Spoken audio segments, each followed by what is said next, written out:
Hey everyone! Somehow it is already August 1st, which means it is time for another monthly garden tour. So let's go take a look at the garden and see how much has changed since July 1st. So we'll go ahead and start in the usual place, which is this center raised bed.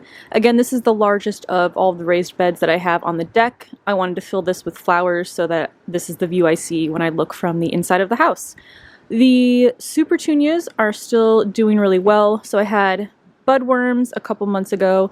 There are still some that are showing signs of something nibbling on them, but there's not enough for me to really care to remove them. So I am still spraying about once a week, just kind of as a preventative measure, but I'm no longer going through and looking for budworms to handpick, and they've done pretty well. The super bells in the center here, I think I mentioned this last time, but I don't think I'm going to plant them together next time. The petunias just kind of take over the super bells, and the super bells like it a little bit drier than the super petunias do, so I'll probably plant them in different locations.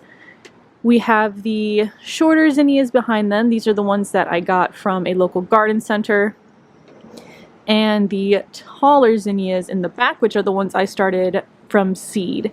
So these I really like and will definitely plant again next year. I've made at least 3 or 4 bouquets from these so far, and I feel like as soon as I cut off flowers for a bouquet, more start to pop up from the branches. So I've really liked having these kind of as the centerpiece of this raised bed.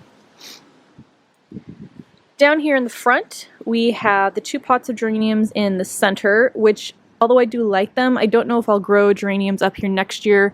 They also attract budworms, and unlike the Supertunias, which I love, I don't know if I really love these enough to deal with the budworms, but we'll see. The 2 gray pots didn't turn out how I had planned, although I don't think I really planned very well, but essentially I have the petunias around, I think there's 2 petunia plants in here around the edge, and then in the center is a delphinium, which isn't very tall in that one, but you can see it a little better popping up here in this one.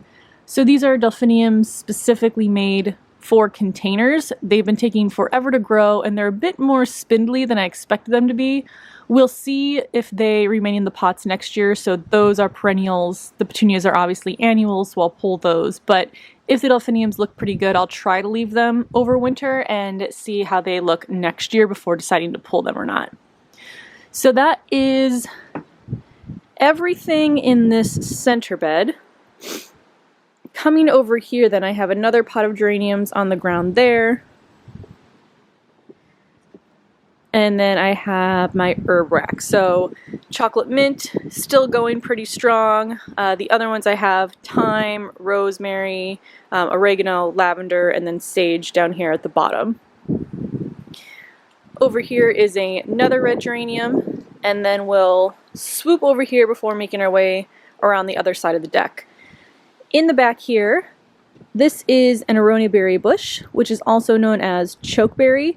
I got it from a local bed and breakfast. They were selling them for $5. I've heard different opinions about the taste of the berries. I'm not sure if I'll like them, but I can't turn down a $5 plant, and I finally actually put this in a pot, so we'll see how it does. Again, this is a perennial, so I'm hoping the pot size is large enough that it will be happy there and it'll come back next year.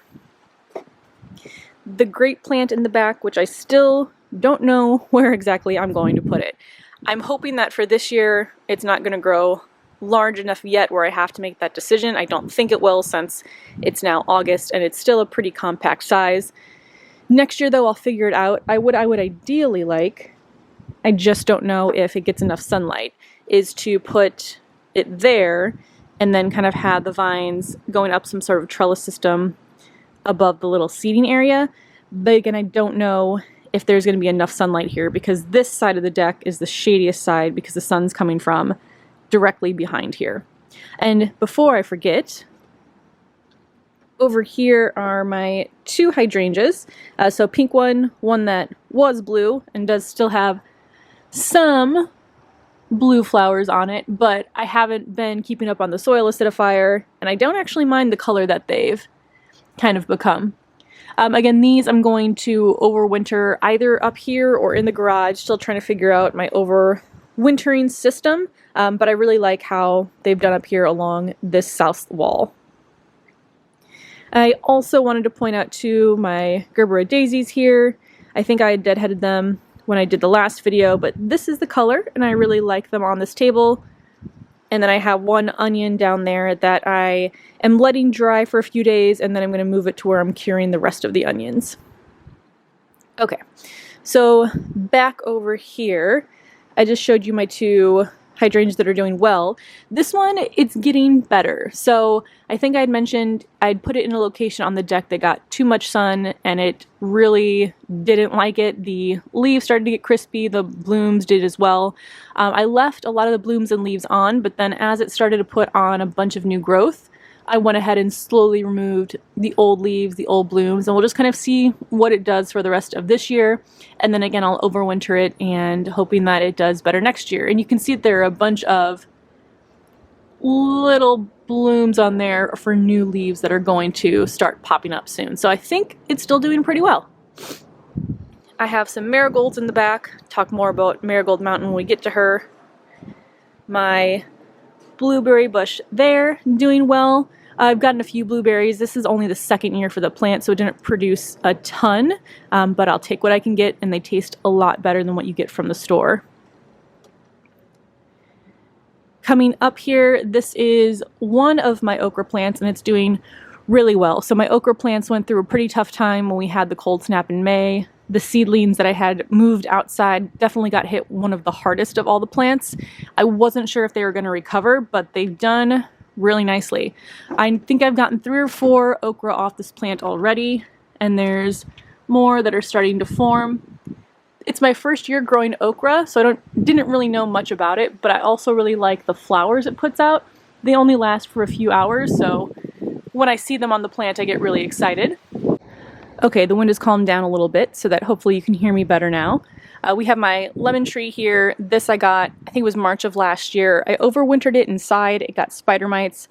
I'm gonna see if I can figure out a different way to overwinter it, maybe in like a tiny portable greenhouse, but I'm not sure yet, so we'll see how it does. It's definitely been enjoying life much better after I moved it back outside than when it was inside. Swinging around here, I have 2 strawberry plants planted in this galvanized container, and I'm actually propagating 2 in these smaller containers of the runners from the strawberry plant. So taking a look here, I think I planted this runner 2-3 weeks ago. It feels like it's starting to root in, but I'm going to give it a little bit longer before I actually snip off the runner from the main plant. So this one is looking good, putting on new growth. This one's definitely grown in size as well, but like I said, I'm going to give them a little bit more time before removing them from the main plant. But if you have a strawberry plant, I mean, really once you buy your first couple, you can basically use the runners of the plants to make as many strawberry plants as you want. And I think I have a separate video showing how I did that, or at least I will, coming up soon. Behind that is the raspberry bush. I've had some issues with the raspberry bush, yellowing of the leaves. I've been treating it on a regular basis, and it definitely looks much better than it did before.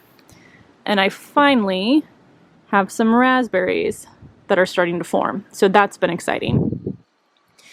Now onto the bed here. This bed for me, I think has been the most frustrating just because it took so long to grow, kind of compared to everything else that I have up here, but it's actually starting to look really good. So up front here I have petunias, which I've realized I don't enjoy regular petunias as much as I enjoy supertunias. I think just because of the growth habit. So obviously with the supertunias, they really get kind of bushy and start to trail over. The regular petunias get a bit more like scraggly looking and just kind of sticking up every which direction. These I've kind of pushed down to hopefully look more like supertunias and trailing down, but I think I'm definitely going to only go with supertunias for the future in my garden. Up here we have gomphrena, which I absolutely love. I think these look just really whimsical and pretty. They also dry really well, so I'm definitely planting these next year, even though they took forever to grow. This is still the mystery plant, so I can't really tell what this is. If anybody does know, leave me a comment and let me know. Eventually it'll hopefully bloom, and we'll see. There's a flower starting to form there. And then in the back here are more delphiniums. So this is the first actual flower I've seen on any of the delphiniums I've planted. Again, because these are perennials, the goal will be to hopefully leave them in the raised bed and have them come back in the future. So that's everything that's in this bed: the petunias, gomphrena, mystery flower, and then delphiniums along the back. Swinging over here, I have my 2 rhubarb plants, so one here and then one further back there. These also, I feel like, took a while to kind of get their start, and then once they started to grow, they just haven't stopped. So this has done really well.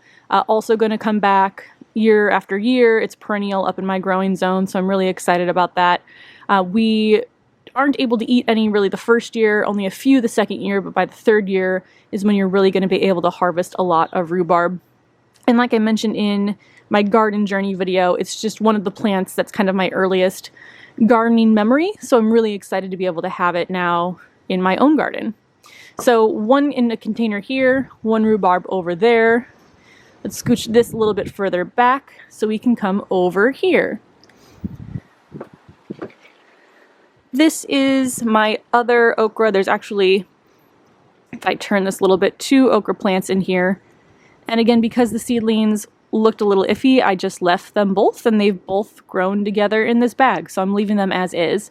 You see one of the okra here that's coming along nicely. And this actually replaced my zucchini plant. So I got a ton of zucchini off the plant, and then the leaves started to get some sort of, I don't know if it was fungal infection or something, but they all started to turn yellow, turn brown, fall off. It might have been some sort of pest, but I couldn't find any. But I got enough from it, and then I ended up pulling it just a couple weeks ago and then replaced this bag on the drip system where the zucchini was.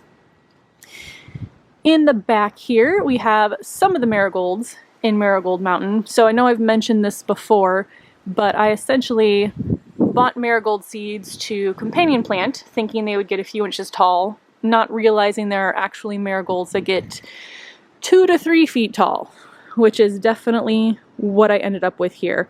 So there are, I think, 3 plants in this bed surrounding this tomato plant. I've also had issues with this tomato plant too. I think we've just had so much rain, so we'd have really heavy rain for many days in a row and then not a lot of rain, and that's been causing the tomatoes to split, but I have gotten a few off of this plant that I've been able to eat. This center bed here, this is the official Marigold Mountain. There was a pepper in there, but the marigolds just completely took over. So I ended up pulling the pepper plant out. So now I have one of my 3 30-gallon grow bags just completely dedicated to marigolds. And I think, so I really like these in vases. I think I am going to plant some next year. I'll just be much more aware of the size that they're going to get to and figure out where to put them that's going to allow them to grow but not completely take over. Another interesting thing too that I don't have any actual evidence for, but since I planted these marigolds next to my tomato plants, this is the first year I haven't had any hornworms. So the last 3 years I've grown tomatoes, I always get hornworms on every plant, quite a few. I haven't had any this year. So if I do the marigolds next year, I'll still try to put them near the tomatoes and see if I can make sure that no hornworms ever bother my plants. So we'll see. Down here in front, I have my eggplant, which I think this is, other than my cherry tomato, just like the most productive plant I have. Every time I come out, I feel like there's a new eggplant that's ready to be harvested. There's a ton growing on here. I think I definitely could have supported it a little bit better. It's kind of, so the bag's actually back there, and it's all kind of just growing over to the side, but I really like it. I'm happy with it. I'm gonna grow eggplant next year. This is my first year trying it out, and I had no idea you got so many eggplants from just one individual plant. It's looking a little bare over here. This is where my onions were. I showed you there's one onion that is drying off and then going to move to be cured. I have 2 onions left that just aren't quite ready to be harvested. The necks aren't floppy enough, so I'm leaving them there until they are. But then I'm basically gonna have the space clear for fall planting. There's the other rhubarb plant that I've already talked about. And then this is my other tomato plant. So this is, I think it's called Rapunzel. So it has these really pretty kind of dangling tomato stems, and I really like the way that they look. So if I can find this variety again next year, or if I remember to save seeds, this is definitely one I'm going to grow again. For me, I think the cherry tomatoes just work really well in containers, or any of the tomato varieties that have smaller tomatoes. It can deal with kind of the inconsistent watering we get with the days of heavy rain, and the tomatoes ripe quickly enough that they don't have any issues developing on the plant. So definitely going to try to grow the same exact variety, if not just having more cherry tomato plants in my garden for next year. Now we come over to the melons. So this, actually, let me back up further here. This probably looks slightly different than the last tour, and that's because I've trimmed off a bunch of the vines. So it's kind of going vine crazy. There's only 2 plants in here, cantaloupe, honeydew, in this raised bed. I did end up pulling the petunias. They did recover from the budworm infestation, but the melon plants just took over so much of the bed that it really wasn't worth having the petunias in there anymore. So I removed those, and then I trimmed a bunch of the vines just to get more air circulation flowing through, keep it a bit more tidy so that it's easier to check for any pests, and then also just give more energy to the melons that are actually growing in here now. So if we come up closer, this is a cantaloupe. I think this might be the only cantaloupe I've seen so far on the plant, but sometimes I move a vine and then all of a sudden I find another small one.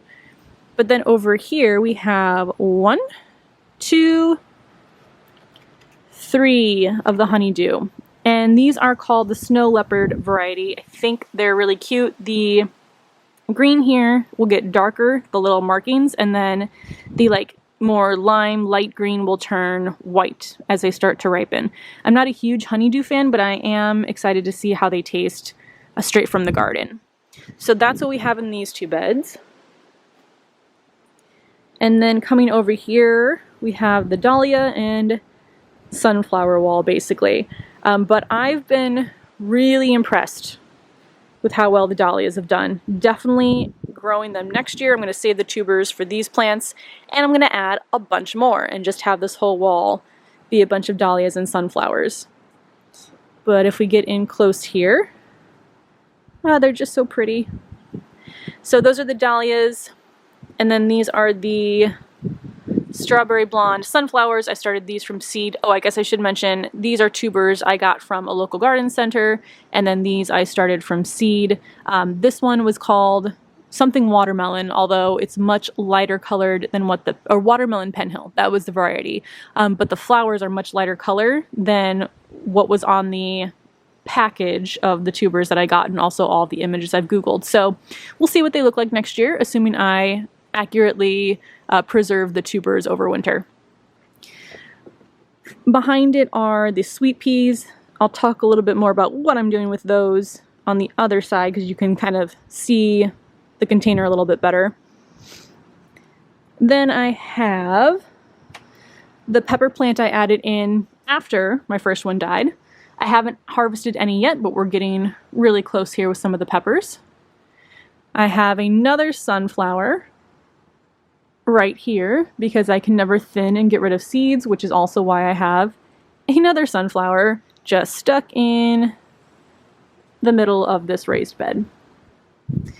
Down here I have a watermelon plant which has produced 1, 2 watermelons, but I don't know if I'm going to be able to eat them. So essentially you can see the leaves here. They don't look too great. I have been treating them with neem oil once a week. I was looking for pests. I've seen a few, I think, what are they called? Cucumber squash bugs. I forget off the top of my head. Cucumber beetles, I think that's it. I did find a few, so it could have been damaged from that, but I cut off a lot of the impacted vines. The ones that are left don't look great, and I haven't really seen much of a size change in either this melon or this melon, so I don't know exactly what's going to happen. I'm going to leave the plant here unless it dies completely on its own, and then we'll kind of just see what happens with the fruit itself. Over here I have another honeydew. You can see the melon back there developing off of this plant. This one has had some powdery mildew, so I've also been treating that with the neem oil once a week. It's definitely improved, so I have high hopes for this plant. And then in front I have a pumpkin, which also has had some powdery mildew issues, not as bad as the melon plant though, and I've been treating that one also with the neem oil. Over in this corner, another sunflower, another dahlia, another sunflower. So those are all doing well over in this section, and then behind it I have my sweet peas. So this has been my first year growing sweet peas, and my experience has been kind of meh, I'd say. They didn't really so they grew, but they didn't really produce many blooms until about a week ago, which I feel like is very late for sweet peas up here to not produce anything until really the end of July. And I got some at the top, but basically what I'm doing now is I'm just leaving them on here, letting them go to seed, and then I'll harvest these pods once they get a little bit drier and save the seeds, and I'll try next year. I'm probably not going to grow as many, but I'll grow some just to see how they do. But I think we have a little bug friend there. So yeah, right now I have sweet peas here, sweet peas in the back there, the back there, the back there. Definitely won't grow as many of them next year, but I figure I'll give them another chance. We did have some weird weather with abnormally cold, abnormally hot, and kind of back and forth. Not much consistency, I feel like, as we've had in summers past. So we'll see how they do next year. Another container that I have is right here. So this was, I got a birthday card in May not from the Botanic Garden, but it was purchased at the Chicago Botanic Garden, and it came with a seed packet to grow your own bouquet, which I thought was really cute. I threw all of the seeds in this one container. I definitely didn't space them as far apart as they should have been, but I kind of just figured, let's plant them and see what happens, and so far, this is what's happened. I kind of like it, just the wildness of it. So hopefully the taller flowers start to bloom here soon. But we do have these really cute little flowers popping up here. So yeah, we'll see how this does. I'll post some pictures once I start to get more blooms on here, and we can identify what exactly is growing. So that's kind of the end of what I would call the pretty area here.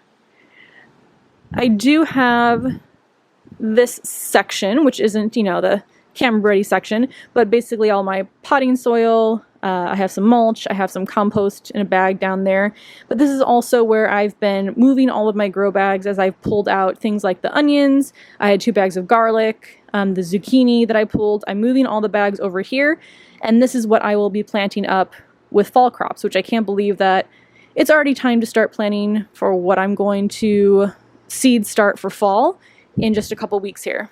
But that is the garden as of August 1st.